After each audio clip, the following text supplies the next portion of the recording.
Твоя могила уже роется, а ты до сих пор грешишь. Скажи мне ради Аллаха, как ты встретишь своего Господа?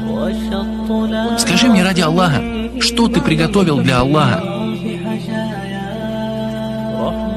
Твоя дунья, брат,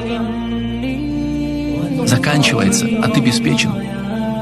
И нет сомнения в том, что скоро ты войдешь в свою могилу. Спроси себя, любимый брат,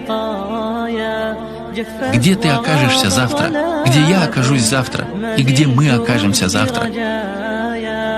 Что будет ждать нас впереди? Что приготовил для тебя Господь? С чем мы Его встретим?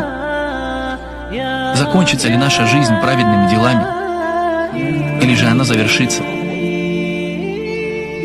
когда мы будем слушать музыку? Или на лжи, или неповиновением родителям? Или с несовершенными намазами? Или на